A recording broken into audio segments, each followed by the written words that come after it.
Welcome to a new Nightfly, private talks only. And today I have very, very special guests, Lynda and Chris. Welcome to Nightfly. And you in the States, you in the United States. Yes. One in Atlanta. And Chris, where are you?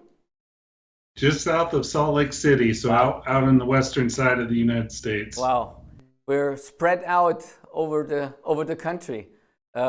Yes. I have to say I'm very honored that you come to the show, and it's a very special thing we have to talk. And I would just jump in. Why is this so important? What you're doing, and then we come later explaining some more detail. Maybe Chris, you wanna start and give us a background. I'd be happy to. Thank you, Dietmar. So at Saprea, we work every day to liberate individuals and society from child sexual abuse and its lasting impacts.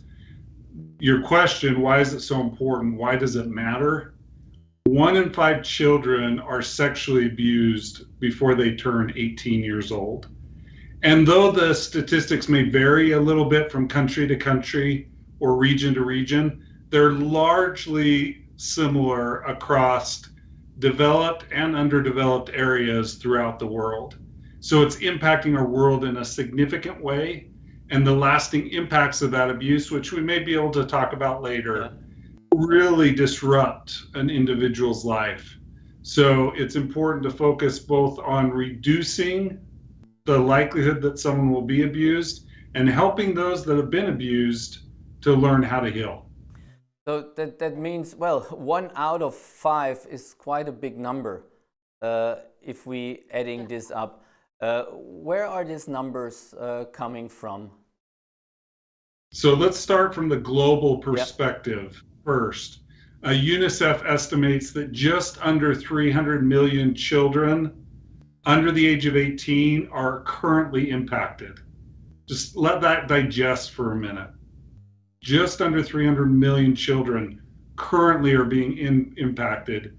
When you extrapolate that out to adults that are later on in their life, that means approximately 1 billion individuals throughout our world are suffering at some level. Wow. As you get closer to specific countries, you can get more specific stats, but when you look at it globally, that's what we're dealing with. When you're saying suffering, what kind of suffer you experience in your work with the people when they're adults and when they're still kids and adults?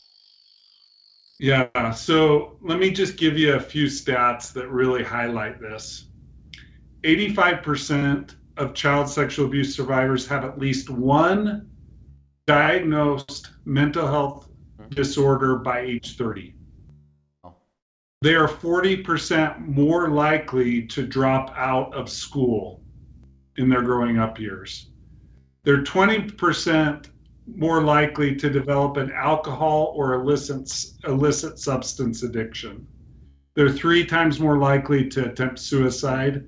And this last one, just to grasp this last one, 65% of female inmates in prisons are survivors of child sexual abuse. So there's lasting impacts. When we talk about addressing the lasting impacts, the abuse that happens as a child carries throughout their life and creates a lot of other issues that they have to deal with throughout their life. Who is doing this to the kids? Is there that strangers or where is coming this from? Yeah, so it happens from a lot of sources, but there's a myth, a myth that it's strangers that are doing this or strangers that we need to worry about. While it's true that strangers do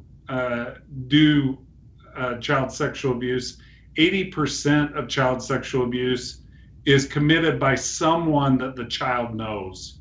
It's happening in trusted relationships, within families, with friends, with school or sports coaches. That's where the majority of child sexual abuse occurs. So what can we do against it, first of all, and then we come slightly in to you, to what you can do to help, while the survivors need definitely help, and I assume they are pretty lost in the first moment.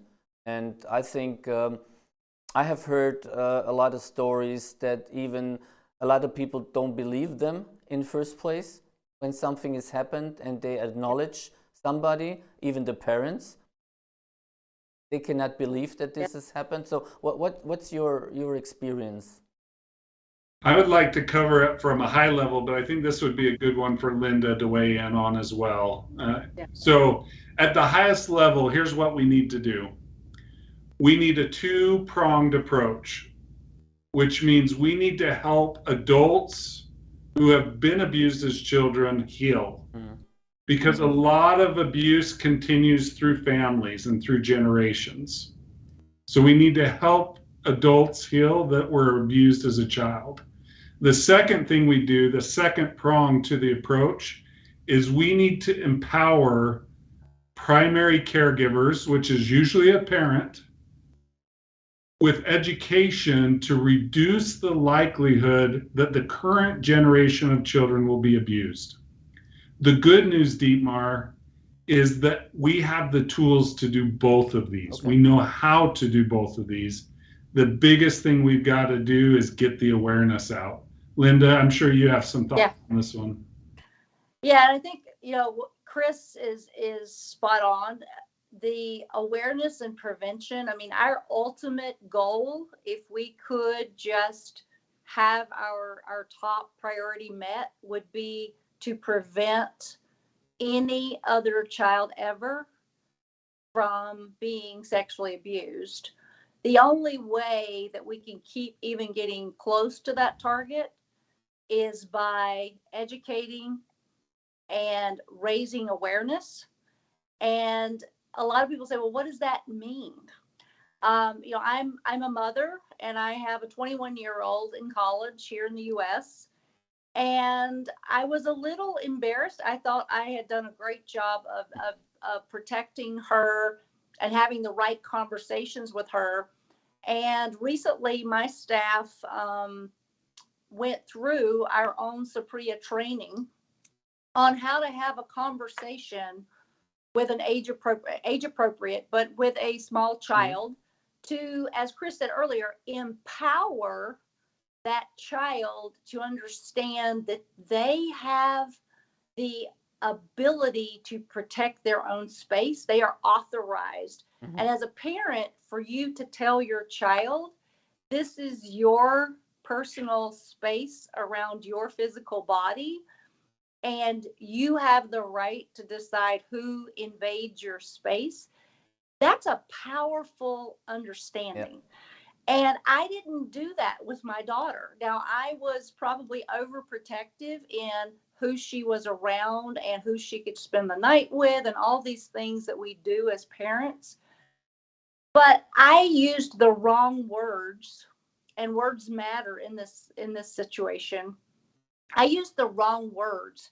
And what our trainings help people understand is there's empowering language for children, and there are words that you choose that actually have the adverse effect of what we're actually trying to achieve. And so I think it's so important because it's so fundamental. But that's our goal now, is we realize everyone can't get to a healing retreat in person for 4 days in the US right now. And even when we have the European office, that we will not be able to reach the masses.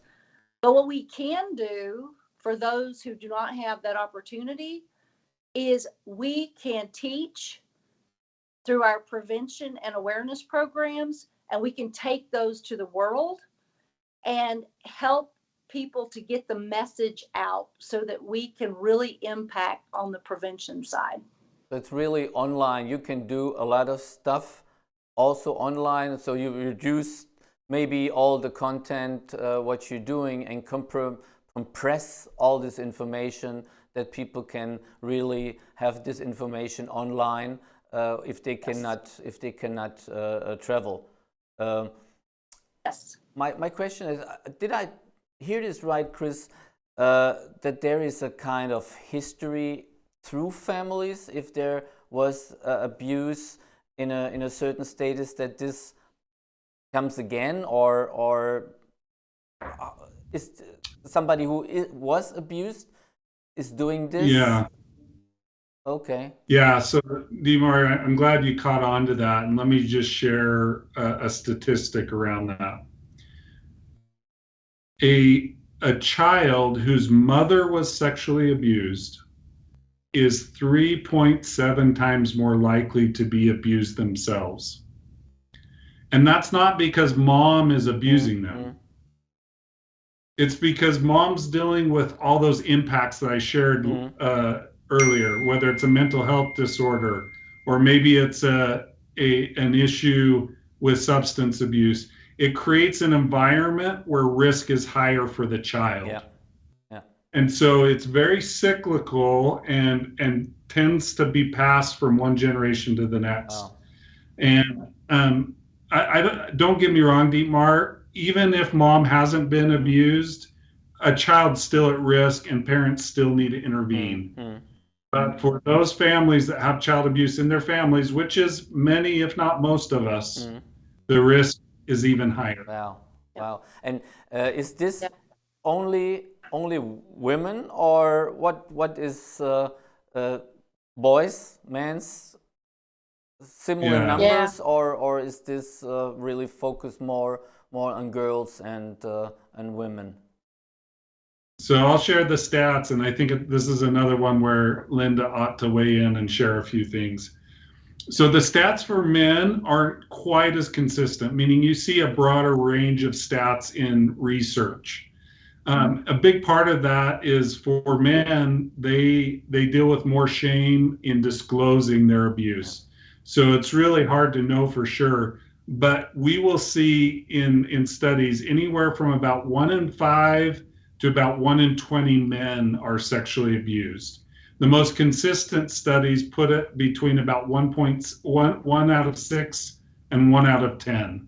So it's not as prevalent as it is with women, but it's still at epidemic proportions. It is enormous. And men are just starting to talk about it more. And so we will get more information in the next 10, 20 years as more men feel empowered to talk about it. But we know it's there, and we know it's impacting men just like it's impacting women. Lynda, any other insights you have on this? Yeah, thank you, Chris. When I joined the organization a year ago, I told a little of the story prior to our show is, I like to prove the stats to myself, because as I'm going out and building relationships and really raising awareness through our work, I need to know myself that the stats are right on. Yep. And I will tell you that everywhere that I've been and in every group setting, those stats that Chris just shared prove true.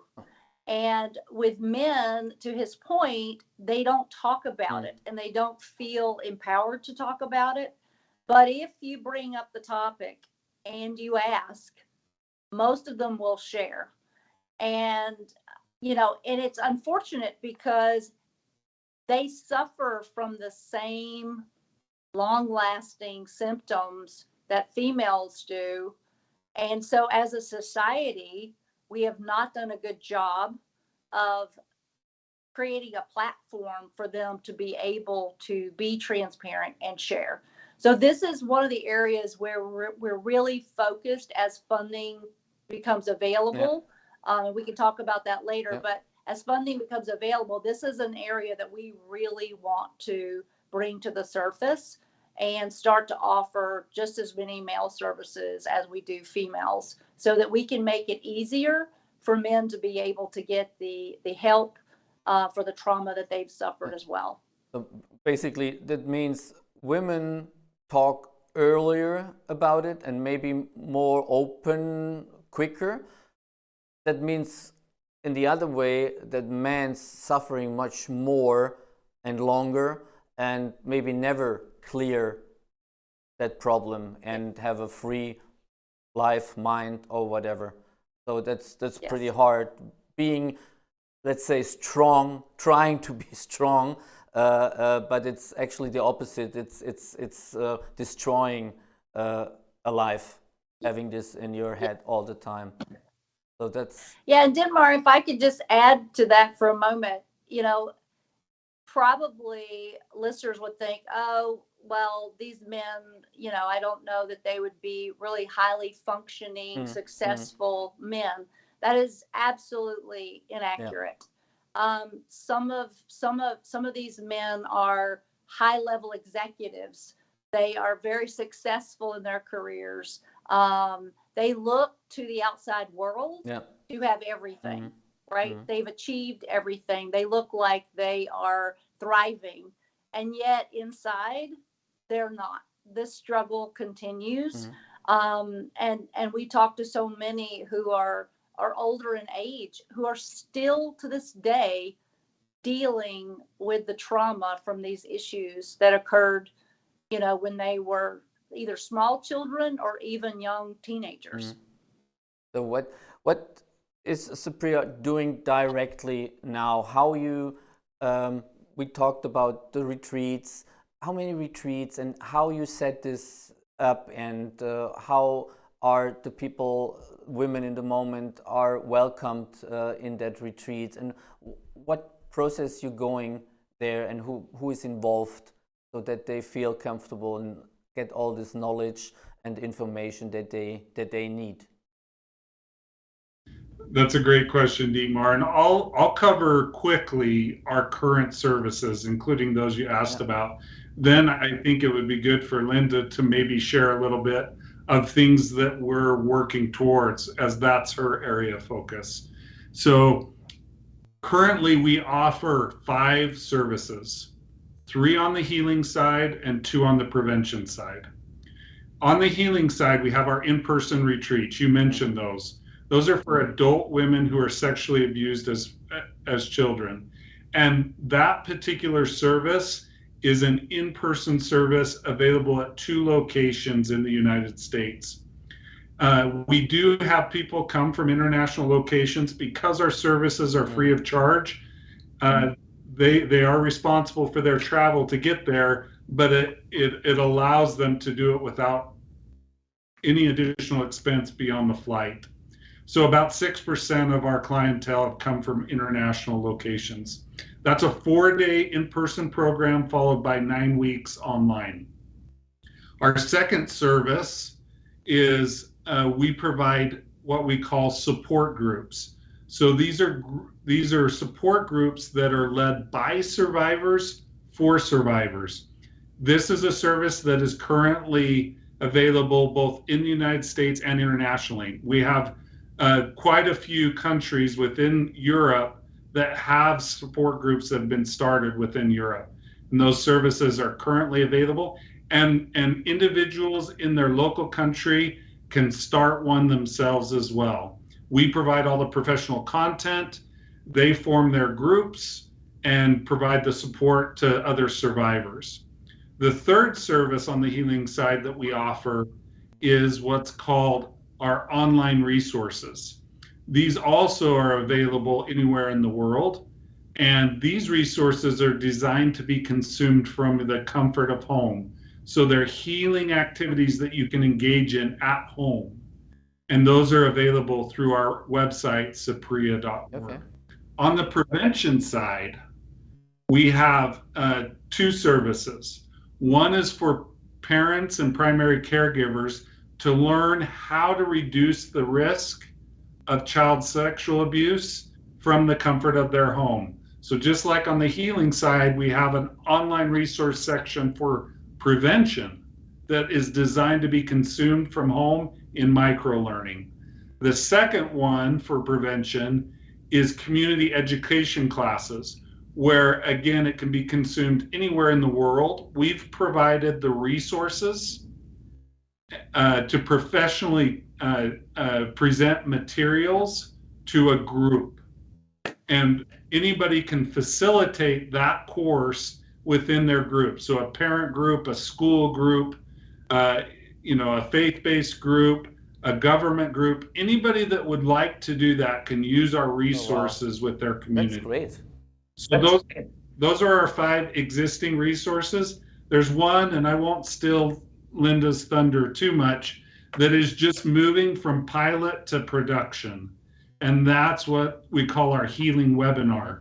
So this is a 4-hour healing webinar designed for survivors, again, adult female women, that presents the most important concepts taught in our in-person retreat. Wow. And this service can be consumed by anyone in the world. And it's done virtually online in a 4.5-hour session. And we are just starting to move from piloting that to full implementation, and we'll have 12 of those available this year. But we have a lot more coming too, and I'll let Lynda share a little bit more about what's coming. I can just jump in real quick. I saw some of your material, the print and online material. It's high class. It's perfect description, very nice pictures, clean, and totally understandable and straight to the point. So congratulations, really nice, really nice. And Lynda, I don't want to jump in between. So languages. Yeah, no, I love that. I thank you for saying that. And it's in multiple languages. Yes. The most of it, we've done a really good job of translating it so that we can take it global. So that's exciting as well. So Chris alluded to some of the things that are coming, and of course, as a nonprofit organization, we're out really finding the right investors to invest in these programs, both individuals, foundations, as well as corporations. But the mail services, of course, is a program that we really want to get up and running over the next couple of years. We do a great job of researching the curriculum behind all of our programs and services. And so it's not just sitting in a room and writing curriculum. We actually do the research ahead of time to determine which curriculum actually works. Yeah. And for men, theirs is going to be very different from what works for a female. Yeah. So we're currently talking with investors and seeking investors to specifically invest in the mail services programs. Yeah. And with that would come very similar programs and resources that we already have for females, with the healing webinars and online resources just for men, and ultimately potentially an in-person if that works for men. We don't know that because we need to research and see what works best for them. The other program that's super exciting that we piloted a couple of years ago before COVID is the prison support program. So Chris alluded to all of the support groups that are currently operating in over 100 countries. We have a similar program that we take into the prisons right now for female incarcerated individuals who are preparing to go into reentry back into society. A lot of these inmates, and Chris alluded to this early, 65%. That's a big number. It's really a big number. 65% of females incarcerated were child sexually abused. So you can't deny those statistics. And so a lot of these women have never had an opportunity to heal. Yeah. And a lot of the decisions that they've made in their lives that caused them to be incarcerated, really at the core of that is that child sexual abuse. So to think that they can re-enter society and thrive without dealing with that issue is not realistic. Yeah. So our program actually is we bring someone in from the outside and have a group session, very similar to the support group model that we have for individuals after they attend retreat or one of our healing webinars. So this has been very successful and we're super excited. We just, in the United States, partnered with the National Incarceration Association here, and they're really helping us to get into the prison system in a broader way. So we're planning to take that to a higher scalable level over the next year. Wow. So that's another program. And then I would just say that, our global expansion as an organization and developing a very cost-effective global footprint through partnering with existing organizations who are already in the communities. So you open. They already have programs and they're already teaching in the communities. So we are partnering with organizations around the world to provide our resources and our training to them so that they can take those resources and training and reach the communities that they are already working with. Wow. So it's a very smart way to reach the masses of individuals, the 1 billion plus that Chris alluded to earlier. If you really play out the stats, it's a way for us to take those resources to those individuals without incurring tremendous amount of operational costs to try to staff in every country around the world and have an office in every country around the world. That's not feasible. So that's something that we're doing as we speak, and we're in conversations with a lot of organizations and even more who are contacting us that want to partner. So you open, if let's say somebody sees the show and is interested in more, and even having maybe a network in a country somewhere in the world and want to partner, so it's open to talk with you, and then you find out if you have the same measures and the same level to expand together and do something together.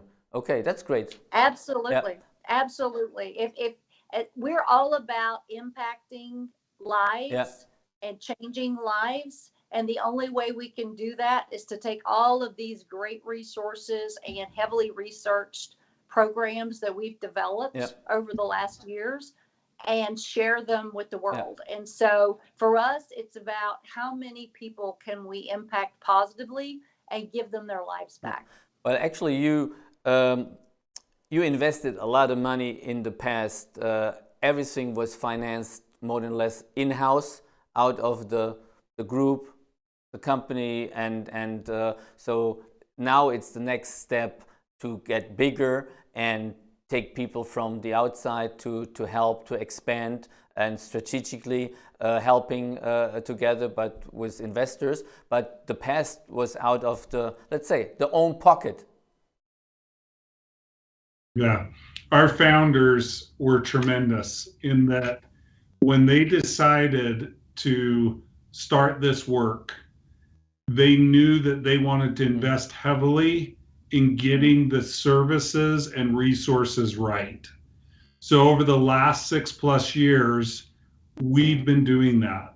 We've been getting the resources right, and it's quite a different model from most charities. Most charities in their early days are working so hard to fund that they spend more time on fundraising than on the services. We have the exact opposite history. We got to spend most of our time focused on creating world-class resources. Now we're going out and working hard, to Lynda's point, in bring on partners to push those resources out into communities all over the world, but also to bring on investors that want this to scale at a global level. It's ready to scale at a global level. The investment has been made to make that possible. And so now we're pivoting and focusing on those investments and those partnerships to take this out to the world. Yeah, and there is a way to, let's say, to stop what's going on. Is there any idea? Well, information, building awareness, and all these things. What you think? What's the best way to build this awareness out there? Yeah, I'm going to answer that, Dietmar, with a very personal story. So a little over 24 years ago, I held my oldest child for the first time. I was a brand new father. I'm holding him in my arms, and I'm getting flooded with all these positive emotions. The emotions of love, the emotions of joy and happiness. But it didn't take long for me to experience a very different emotion. What it shifted to was all of this weight and pressure. Here I was, a brand new dad, saying, I've got to protect this child. I've got to be the one that keeps him safe. I've got to be the one that teaches him. And most of us that are parents or that care for children experience this. And what happens as a result is we have this huge list of things that we need to do to keep our kids safe. And then reality sets in, and that reality is, I can't do all these things. I only have time to do a handful. And so we kind of rework that list and say, here are the top 5 things I do to keep my kids safe. Sexual abuse right now is not on the list for most parents. That has to change. And the way that that changes, the way we move it from a thing that they might care about to putting it on their list, is we have to raise awareness. We have to help. I mean, even what you're doing, Dietmar, by allowing us to be here to talk, is fulfilling this very thing that needs to happen. We need to get to parents. We need to get to community leaders and say, sexual abuse, it's time. We need to address this issue and help parents make the change. And the good news, Dietmar, the good news is there's not a lot a parent has to learn to make a major change in the risk profile for their child. If they'll just learn a couple of things and incorporate those few things into their family and with their children, they will take dramatic steps in reducing the risk for their children. But it starts with awareness. We have to get mom, dad, other primary caregivers to say, hey, I need to spend time learning about how to keep my child safe from sexual abuse. And then we need to point them to the resources. The great news is we already have the resources. So now we need the awareness to push them. That's exactly Wonderful. right. Yeah, perfect. And Dietmar, I just have to say, you know, I know you're not going to say it, but I want to say thank you, not only for giving us the opportunity to share these resources, but you're serving in a very valuable role for us as we build this global network. You happen to be one of our global advisors and serve on the Global Advisory Council for Saprea. And, you know, it's individuals like you who have a strong network around the world who are connecting the dots for us and bringing in these beautiful partnerships with other organizations who want to have these resources to share with their communities, but they don't have their own internal resources to create these additional materials. So for us to be able to share through existing networks is not only cost effective, but it's going to help us achieve that ultimate goal of impact and making sure that everyone knows and every parent knows this is a critical issue and it's not difficult. It's very simple to use the right words and just follow our guidelines and have the conversations with your children and with your family and really elevate this to a level that no one has to say, I didn't know, or I didn't know how. That should be an excuse. We want to change that. And it's an honor for me. Thank you very much. It's really an honor, and I have kids too, and it's an important work to spread. And I'm very happy to be a part of it and to do everything what's possible to spread the word and build the awareness. Thank you. Thank you very much. We appreciate you. Thank you. And and please, you want to fill any topics, any important thing you want to say now, so slowly to the end that we point out, and we can follow up in the way making more shows, introducing new programs. So that's not the problem to build it up step by step. I'm here to do it. No problem. Thank you. Thank you, Dietmar. It really is an honor to spend time with you. So we're coming to an end.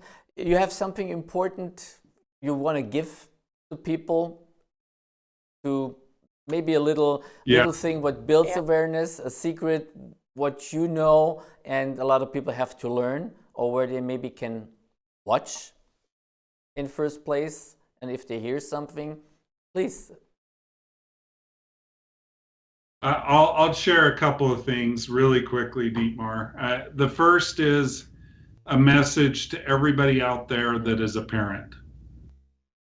You can do this, and you can be successful. That's my message to them. We are here to help you.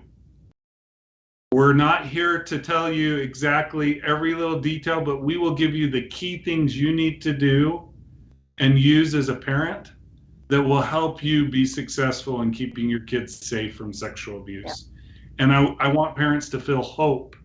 It's a scary topic, but if we'll just set aside the fear for just a moment and focus on what we can do, it's actually a hope-filled topic. Yeah. We can keep our kids safe, and we can change the world. And to you that are parents, have the conversation with your kids, have the conversation with your peers, whether that's your coworkers, your family, the soccer coach, whatever it is, have the conversation with your peers. And if you will do those two things within your sphere of influence, you will start changing the outcome of how many children are sexually abused. And that's great news. Absolutely. Absolutely. I would just add, Dietmar, really quickly to that is, again, it's an opportunity for those who may think this is such a heavy topic and I really don't want to have that conversation, or I don't know how. To Chris's point, we have the resources available to help you do that. But what I will tell you is, based on my own experience, it's an opportunity for you to empower your child as a parent for sexual abuse, for physical abuse, for bullying. There's so many other issues that are not our focus necessarily today. But when you empower your child to be aware and what that means to them, you are really setting them up for success for their life, because there's so many types of abuses that can come at them later, even as they get older. But by having this simple conversation with them when they're young, you're preparing them for that and positioning them to take charge of their own body. And that is one of the greatest gifts that you could give to your children. So I agree with Chris. If everyone just had those simple, little, easy conversations using our resources, we can start to make a huge impact and change these stats. Wonderful. Thank you very much, Lynda. Thank you very much, Chris. Thank you. I think Thank that's you, a great ending and a wonderful start for the future. And we will continue doing this. We stay in touch anyway, and grow together. Yes. Yeah. Thank you very much. Thank you so much. Yeah. Thank you for all the stuff, for all the people they working with you and running the retreats and the stuff in the office. There's so much things behind, and making all this material work and putting out and all the ideas, all the requests and all the information together. It's a lot. And so thank you very much for doing this. And my regards to the founders. And thank you very much for joining in the show. Thanks a lot. Thank you for having us. Thank you. And thank you for the audience watching. And we will put all the details, all the information in the end of the show, so you can get in touch directly and ask questions, or if there are some issues, just talk about it. Build awareness, talk about it, talk with your kids, talk with your friends, like Chris said. Inform the people. That can help a lot. Thank you very much for watching Nightfly. See you next time. Have a wonderful evening, and I hope to see you soon. Thank you very much.